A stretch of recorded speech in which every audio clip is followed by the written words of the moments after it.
Hello all signs, alamin natin kung magre-reach out ba si person mo this week. Check natin yung energies. Don't forget to like, follow, subscribe kung bago po kayo. I'm Purple Teen. Sa mga matagal na, maraming salamat sa patuloy na pagsuporta. Thank you sa mga nag-join na membership, nag-avail ng subscription, mga nag-avail ng private reading. Speaking ng private readings, tingnan nyo nila yung mga nakasulat sa description. Thank you rin sa mga nagpapadala ng stars. Super thanks. At syempre, don't forget to share this reading. Aries, i-reach out ba tong si person mo this week?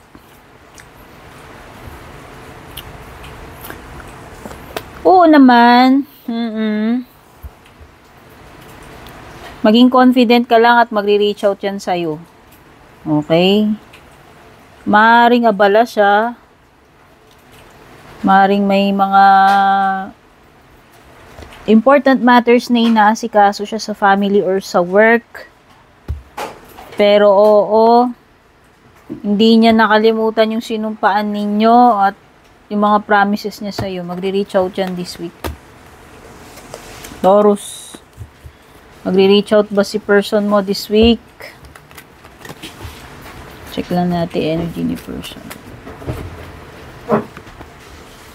Oo naman dear, although nakikita ko lang kahit gaano ka-hectic yung yung schedule netong person mo, magre-reach out yan sa'yo. Okay, baka nga may dala pang regalo or sorpresa para sa'yo. Medyo medyo hirap siya sa budget pero ginagawa niya ng paraan yung schedule, yung time, yung budget. Okay? Gemini, magre-reach out ba si person mo this week? Oops. Mag-reach out ba tong si person mo this week?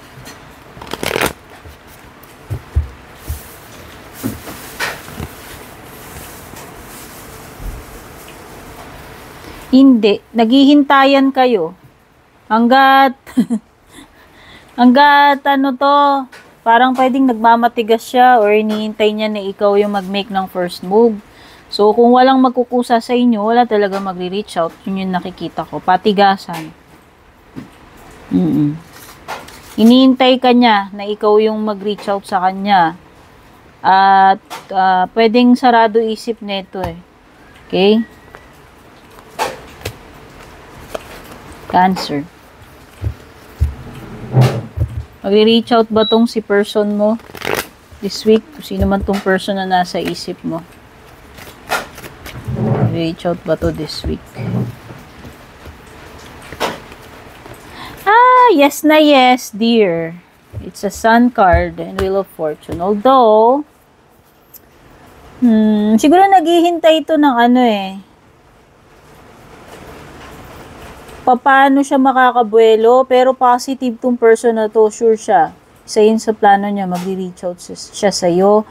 Gusto niyang makipag-ayos. May mga may mga naging reason nung nakaraan, may mga hassle. Kaya hindi siya makapag-reach out sa'yo. Pero ngayon, positive yan, Sun card.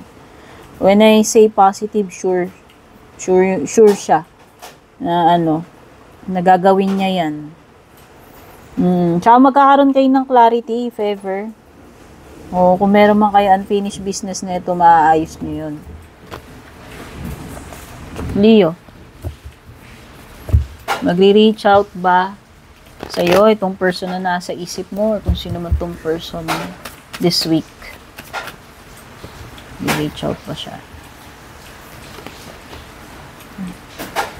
No! Grabe, dalawang card talaga. No na no. Madami kasing kontra dito eh. Hindi ko alam ano ba itong mga kumukontra sa kanya. Sa gabal, circumstances. Parang nawawalan din kasi siya ng ng gana. Hindi ko alam. O ayan, baliktad yung Ace of Wands mo.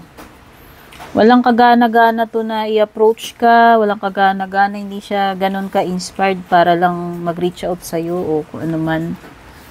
Okay? So, pwedeng may fire sign din, nakapareho mo. Virgo. Magre-reach out ba itong person mo? O kung sino man tong person na nasa isip mo this week.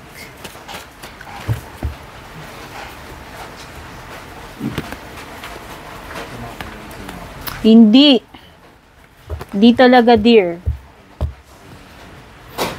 Umiira lang pagka-immature neto or pagka-insensitive niya or pwedeng masamang-masama lang talaga yung loob niya, Virgo.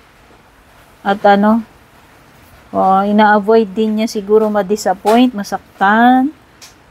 Hindi ito yung tamang time na mag-uusap kayo kung siya ang tatanungin. Okay? Pwedeng may water sign, pwedeng may Capricorn. Libra. Magre-reach out kaya this week kung sino man itong person sa isip mo or kung sino itong person mo, Libra. Magre-reach out ba siya sa'yo this week? Or magpaparamdam ba? Ay, naku, hindi rin, Libra. Walang kaplano-plano to. Wala sa vocabulary niya this week. Ewan ko lang next week pero this week wala. Maaaring abala ito sa ibang bagay or worse, Libra, baka mamaya may ibang pino-person na to, may ibang tina-target, pinupormahan, or kinikiringkingan na. Sorry naman, Libra. Pwedeng may fire sign, pwede ring may air sign na kapareho mo. Hindi ka nga niya naisip actually. Oh, hindi ka niya pinag-aaksayahan ng energy. So, wag mo isipin yung Libra dahil hindi ka niya iniisip. Charot. Next. Scorpio. Magre-reach out kaya itong si person mo this week. Sino man tong kakonect mo, person na nasa isip mo. Paparamdam kaya, magre-reach out kaya ito sa'yo next week. Ay, this week pala. Next week tuloy. This week or this next 7 days. Tingnan natin.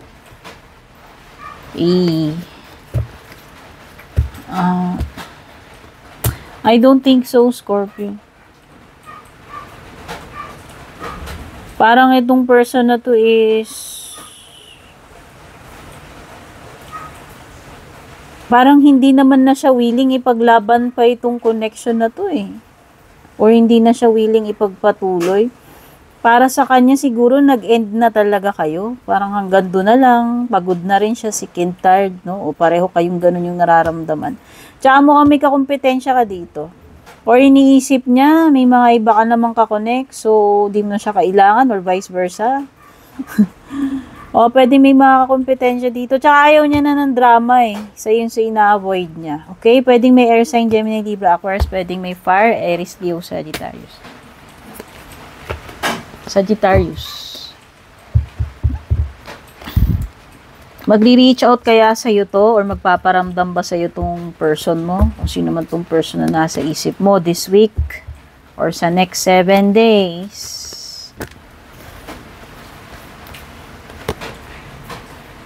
Ay, no! Hermit mode siya. Imbis na papalapit sa ito, Sagittarius, paiwas, palayo. Hayaan mo muna kasi gusto niya mag-moment sa sarili niya. Hindi ko alam. Pero, this person is avoiding confrontation. This person is avoiding drama. Ayaw niya muna ng diskusyon.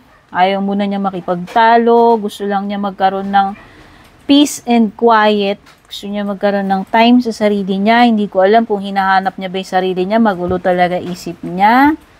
Basta hayaan mo lang muna siya. I-detach niya yung sarili niya. Or hindi mo siya, ewan ko, kung magbigla na lang maglalaho to or mag-ghost mode. Pwedeng may Virgo, pwedeng may fire sign na kapareho mo, Aries, Leo, Sagittarius. Capricorn.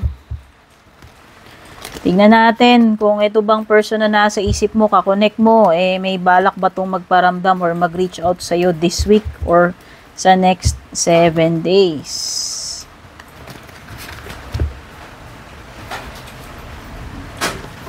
Tadan!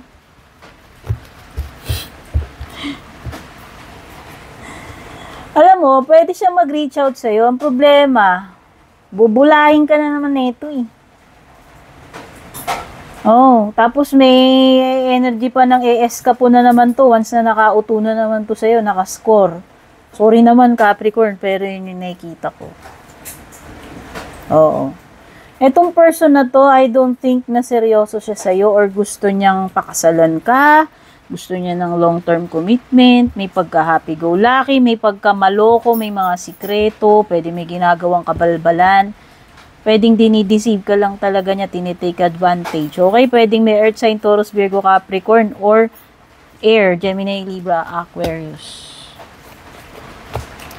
Aquarius, check natin energy na itong person nakakonect mo or nasa isip mo kung may balak ba tong mag-reach out sa'yo or magparamdam this week or sa susunod na 7 araw. Ayan na yung barahan, hindi na ako pinahirapan, no? Ipinili niya ako ng 2 cards para sa'yo. Take note, diba? Special ka daw. So, pwedeng may air sign dito, Gemini, Libra, Aquarius na pareho mo or Aries. Yun lang, dear. Wala naman siyang balak talagang magparamdam, sumulpot, mag-reach out sa'yo. Oo. At maaari ka pa ngang ma-shock dito. Mukhang may mababalitaan ka about this person.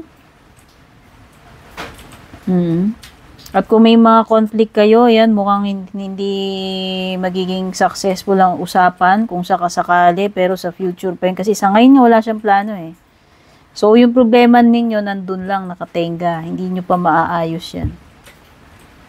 Ina-avoid niya kasi eh. Ewan ko, meron siyang something dito na ina-avoid o ikaw tong in denial about something. Pero maaaring may shock or reveal or something na magbibigay ng realization sa'yo or to both of you. Pisces. Tignan natin, ano energy na itong person mo. Itong person nakakonect mo. Person na nasa isip mo. Kung may balak ba ito magparamdam, mag-reach out sa'yo. This week or sa susunod na 7 araw. Pwedeng may fire, Aries, Leo, Sag. Tsaka pwedeng may water na kapareho mo. Cancer, Scorpio, Pisces. Oo. Wow! Pwedeng may kakumpetensya siya sa'yo or may kakumpetensya ka sa kanya. Oo. Pwedeng may isa pang person involved dito or sa pareho sa side ninyo. Pero oo, magre-reach out sa'yo to, magpaparamdam or magpapakita. Magtatapat ng feelings yung iba rito. Wow, pareho mo sigurong gusto to. O dalawa tong person na involved sa'yo na parehong gustong-gusto kanila. O yun na nga, isang water, isang fire. Pero mas malalim yung isa, mas seryoso to kaysa dito sa isa. Yung isa masyadong physical lang, pwedeng puro ganun lang din. Pero pareho kanilang type. Oo naman, oo. Basta mag-reach out yan, mapaparamdam yan sa'yo, okay? So, yan yung mga na-pick up kong energies. Dito, sana nagustuhan nyo itong reading. Don't forget to leave a like dyan sa baba. Pa-comment na rin, pa-share. Take care. God bless. Babush. And kung balak nyo pong mag-book or mag-inquire ng personal